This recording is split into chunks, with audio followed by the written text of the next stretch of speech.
जय श्री कृष्णा। राधे राधे। होलिका दहन की पूजा विधि। होलिका दहन की पूजा में रोली, माला, अक्षत, गंध, पुष्प, धूप, गुड़, कच्चे सूत का धागा, बतासे, नारियल एवं पंच फल इत्यादि पूजा की सामग्री के रूप में एक थाली में रखे जाते हैं। इन सभी चीजों को होलिका दहन के समय होलिका के पास रखा जाता है। फिर श्रद्धा भाव से होलिका के चारों ओर 7 से 11 बार कच्चे सूत के धागे को लपेट दिया जाता है।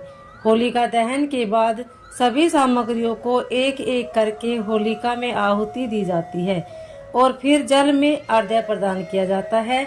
इसके पश्चात होलिका दहन के बाद पंच फल और चीनी से बने खिलौने इत्यादि को आहुति के रूप में समर्पित करने का विधान है। होलिका दहन के दिन होलिका की पूजा करने का विधान है।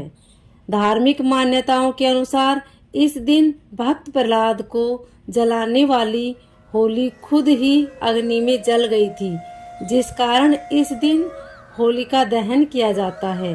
आइए जानते हैं। होली पूजन का शुभ मुहूर्त है 24 मार्च 2024 भद्राकाल प्रातः 5:55 से रात्रि 11:12 तक रहेगा। होलिका पूजन का समय प्रातः 9:30 बजे से पहले। होलिका दहन का समय रात्रि 11:15 से। होलिका दहन का समय रहेगा रात्रि 11:15। तो चलिए सुनते हैं होलिका दहन की प्राचीन पौराणिक कथा। एक बार असुर हिरण्याकश्यप भगवान विष्णु से घोर शत्रुता रखता था। इससे अपनी शक्ति के घमंड में आकर स्वयं को ईश्वर कहना शुरू कर दिया और घोषणा कर दी, राज्य में केवल उसी की पूजा की जाएगी। उससे अपने राज्य में यज्ञ और आहुति बंद करवा दी और भगवान के भक्तों को सताना शुरू कर दिया। हिरण्याकश्यप का पुत्र प्रहलाद भगवान विष्णु का परम भक्त था। पिता के लाख कहने के बावजूद प्रहलाद विष्णु की भक्ति करता रहा।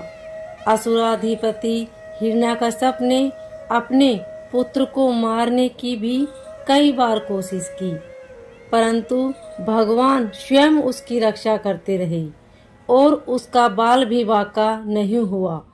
असुर राजा की बहन होलिका को भगवान शंकर से ऐसी चादर मिली थी जिसे ओढ़ने पर अग्नि उसे जला नहीं सकती थी। होलिका उस चादर को ओढ़कर प्रहलाद को गोद में लेकर चिता पर बैठ गई। देवयोग से वह चादर उड़कर प्रहलाद के ऊपर आ गई, जिससे प्रहलाद की जान बच गई और होलिका जल गई। होलिका दहन के दिन होली जलाकर होलिका नामक दुर्भावना का अंत और भगवान द्वारा भक्त की रक्षा का जश्न मनाया जाता है। होली का त्योहार प्रेम और सद्भावना से जुड़ा त्योहार है, जिसमें अध्यात्म का अनोखा रूप झलकता है। इस त्योहार को रंग और गुलाल के साथ मनाने की परंपरा है। इस त्योहार के साथ कई पौराणिक कथाएं एवं मान्यताएं जुड़ी हुई है। उम्मीद है होली से जुड़ी जानकारी आपको अच्छी लगी होगी। अगर अच्छी लगे तो वीडियो को लाइक शेयर सब्सक्राइब जरूर करें। कमेंट में ओम नमो भगवते वासुदेवाय अवश्य लिखिए। धन्यवाद।